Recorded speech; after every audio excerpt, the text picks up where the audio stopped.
Hi everyone, welcome back to my channel. तो दोस्तों, आज मैं आप लोगों के लिए फिर से लेकर आ गई हूँ अनुपमा का नया एपिसोड और देखते हैं कि आज के एपिसोड में नया क्या क्या हुआ है। तो आज के एपिसोड में हम देखते हैं कि अनुपमा जो है देख लेती है अनुज को सारी बातें सुनते हुए। तो अनुज जो है बहुत ही ज़्यादा गुस्से से हॉल की तरफ जा ही रहा होता है, तो वो उसे रोक लेती है और कहती है कि ऐसा मत करो अनुज, प्लीज़ ऐसा मत करो। तभी जो है अनुज उसकी सुनता नहीं है और पूरे घर वालों के सामने श्रुति को बुलाता है। तभी जो है आद्या कहती है, क्या हुआ है पापा, आप इतने गुस्से में कैसे हो। तभी अनुज कहने लगता है कि तुम्हारी हिम्मत कैसे हुई अनु के साथ ऐसा करने की। तभी अनुज कहता है कि अनुपमा यहाँ है तो बात भी यहीं होगी। तो बा कहती है कि जो हुआ जिसकी वजह से हुआ है, शादी वाले घर में तमाशा करने की जरूरत नहीं है। तभी अनुज कहता है कि शौक तो मुझे भी नहीं था बा, लेकिन I am sorry for that, लेकिन बात तो अन्नू को लेकर है तो बात यहीं होगी। और तभी कहता है कि स्पाइस एंड चटनी रेस्टोरेंट बंद क्यों हुआ, अनु ने जो बेइज्जती सही उसका नुकसान क्यों हुआ, और वो जो फूड क्रिटिक मिसेस स्मिथ थी ना, जिसने एक बात का बतंगड़ बना दिया था, वो सब पता है किसने करवाया है, श्रुति ने। और कहता है कि जो तुमने अनु के साथ किया ना, उसके बाद भी तुम्हारे बारे में वो सोच रही थी, तुमने कुछ भी करने से पहले एक बार भी उसके बारे में नहीं सोचा। तो तभी वनराज कहने लगता है कि वैसे अनुपमा ने अगर तुम्हें नहीं बताया तो तुम्हें ये बात कैसे पता चली। तो अनुज कहने लगता है कि शुक्र मनाओ कि अनु जो है ये सारी बातें यशदीप को बता रही थी और मैंने उनकी बातें सुन ली, वरना ये बात जो है सच कभी भी बाहर नहीं आता। तभी यशदीप कहता है कि बात अगर बाहर आ ही गई है तो मैं भी चुप नहीं रहूंगा। तभी वनराज कहने लगता है, बिल्कुल बिल्कुल चुप मत रहिए, बिल्कुल बोलिए बोलिए, इतने दिनों बाद अनुपमा को दो वकील मिले हैं तो आपको भी बिल्कुल चुप नहीं रहना चाहिए, बोलिए बोलिए। तभी यशदीप बोलता है कि मिस्टर शाह, मैं यहाँ किसी की वकालत करने नहीं आया हूँ, बल्कि जो सच है वो कह रहा हूँ। और कहता है कि श्रुति जी, अनुपमा ने काम के साथ साथ आपका और आध्या का ध्यान रखा, बिना किसी लालच के, बिना किसी उम्मीद के, दिन रात बस आप दोनों की सेवा करती रही।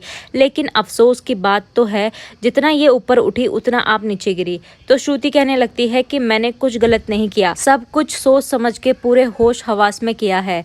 मैंने मिस स्मिथ को हेल्थ एंड हाइजीन डिपार्टमेंट बंद करने को कहा था, मैंने न्यूज़ वायरल करने को कहा था ताकि स्पाइस एंड चटनी बंद हो जाए, क्योंकि मैं मान की कहानी दोबारा से शुरू नहीं होने देना चाहती थी। और मैंने जो भी किया क्योंकि मैं चाहती थी कि अनु तुम्हारी जिंदगी और हमारे घर से हमेशा हमेशा के लिए चली जाए। तभी अनुज कहता है कि ठीक है, अब सबके सामने सफाई दो, मुझे कुछ फर्क नहीं पड़ता।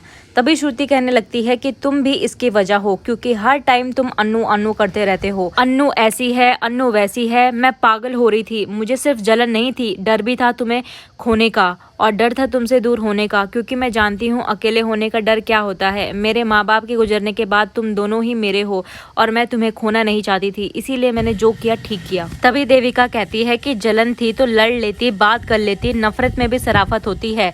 तभी श्रुति कहने लगती है कि कहना बहुत आसान है, लेकिन जिस पे गुजरती है वही जानता है। तो तभी जो है देविका कहती है कि ये सब बहानेबाजी है, अगर मैं कहूँ कि तुमने मेरी फ्रेंड के साथ गलत किया है और तुम्हें सबक सिखाने के लिए मैं भी तुम्हारे लिए साजिश रचूं तो तुम्हें कैसा लगेगा। तो तभी श्रुति कहने लगती है कि मैंने कभी नहीं चाहा था कि अनुपमा ने जो झेला है, इनके साथ जो हुआ है वो हो, मैं ये सब नहीं चाहती थी। मैं चाहती थी कि स्पाइस एंड चटनी हमेशा के लिए बंद हो जाए और ये वापस इंडिया चली जाए, लेकिन न्यूज़ इतनी ज़्यादा वायरल हो जाएगी और सिचुएशन इतनी ज़्यादा आउट ऑफ कंट्रोल हो जाएगी कि ये तो मैंने कभी इमेजिन भी नहीं किया था। तभी अनुज जो है उसकी सारी बातें सुनने के बाद जो है अनुज अपनी एंगेजमेंट रिंग निकाल के उसके हाथ में पकड़ा देता है और कहता है आज से रिश्ता खत्म। तो तभी अनुपमा भी शुरू हो जाती है और कहने लगती है कि ऐसा मत कीजिए अनुज, गुस्से में कुछ भी फैसला मत लीजिए, ये आपसे बहुत ज़्यादा प्यार करती है।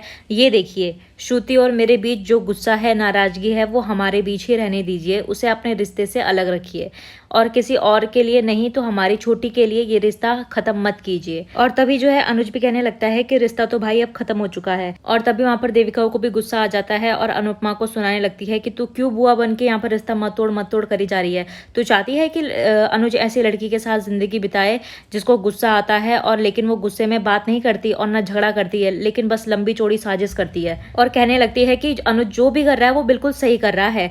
तभी अनुपमा कहती है कि तू जरा चुप रहेगी, मैं बात कर रही हूँ ना इससे। और तभी हम देखते हैं कि आद्या भी वहाँ पर रोने लग जाती है और अपने पापा को कहने लगती है प्लीज पॉप्स ऐसा मत कीजिए, आई रिक्वेस्ट यू। और शू से कहने लगती है कि पापा आप एक गुस्से में हैं, थोड़ा ठंडा होने दो, फिर सब ठीक हो जाएगा। और तभी अनुज जो है आद्या को सॉरी कह के जो है उसको गले लगा लेता है। और तभी हम देखते हैं कि वनराज भी वहाँ पर शुरू हो जाता है और कहने लगता है कि ये खेल खेलने की क्या जरूरत थी, पहले ही सबको सच सच बता देते, श्रुति पहले ही पीछे हट जाती। और मुझे वैसे भी लगता है कि अनुज जो है वो श्रुति के साथ शादी करना ही नहीं चाहता था। और तभी वहां पर तोशु जो है एक्टिंग करके कहता है कि क्यों पापा? तो तभी वनराज कहने लगता है कि ये तुम्हारी माता है ना अनुपमा देवी, महात्मा की मूर्त, ये इनके जीवन में वापस आ गई। और अनुज को लगा कि श्रुति तो इनकी दूसरी चॉइस है और पहली चॉइस तो हमेशा से अनुपमा ही थी, और जब अनुपमा लौट के आ गई तो वो श्रुति से शादी क्यों करेगा। और तभी श्रुति के पास जाके कहता है कि मुझे सच में तुम्हारे लिए बहुत ही ज्यादा बुरा लग रहा है। तो तभी हम देखते हैं कि बा कहने लगती है कि जब अब तुम लोगों को सब कुछ पता चली गया है तो अपने होटल वगैरह जाओ और वहीं तमाशा करो। तो तभी देविका कहती है कि प्लीज बा शॉर्ट आउट होने दीजिए चीजों को। और तभी वनराज कहने लगता है देविका को कि ओ मैडम, तुम्हें शॉर्ट आउट करने के लिए हमारा ही घर मिला, कहीं और नहीं जा सकते क्या शॉर्ट आउट करने के लिए? ये मत भूलो कि ये शादी का घर है। और तभी हम देखते हैं कि श्रुति जो है वो अनुपमा से कहती है कि आप अनुज से प्यार करती हैं या नहीं, आप बताइए। और तभी वो है आद्या को सामने लेकर आती है और कहती है कि आद्या की कसम खा के कहिए कि आप अनुज से प्यार करती हैं या नहीं। और यहीं पर जो है अनुपमा कह देती है कि हाँ, मैं इनसे बहुत प्यार करती हूँ और बहुत ज़्यादा प्यार करती हूँ। इनसे प्यार था और है और हमेशा रहेगा। लेकिन ये भी सच है कि मैं अब अपनी ज़िंदगी में आगे बढ़ चुकी हूँ और मैं आपके और आपके एक के बीच नहीं आना चाहती, और मैं अनुज के जीवन में दोबारा वापस लौटना नहीं चाहती हूँ। और ये बात मैं अपनी बेटी के सर पे हाथ रख के कहती हूँ। और कहने लगती है कि मैं एक पत्नी और प्रेमिका होने से पहले एक माँ हूँ, और माँ की खुशी जो होती है वो बच्चों में होती है, और मेरी बेटी की खुशी जो है वो श्रुति जी के साथ है। तो मैं चाहती हूँ कि आप तीनों हमेशा एक दूसरे के साथ रहें। तो दोस्तों, आज के एपिसोड में अनुपमा ने जो कुछ भी अनुज को बोला, आप उसकी बातों से एग्री करते हैं या नहीं, हमें कॉमेंट सेक्शन में जरूर बताना। तो मिलते हैं आपको नए एपिसोड के साथ, तब तक के लिए नमस्कार।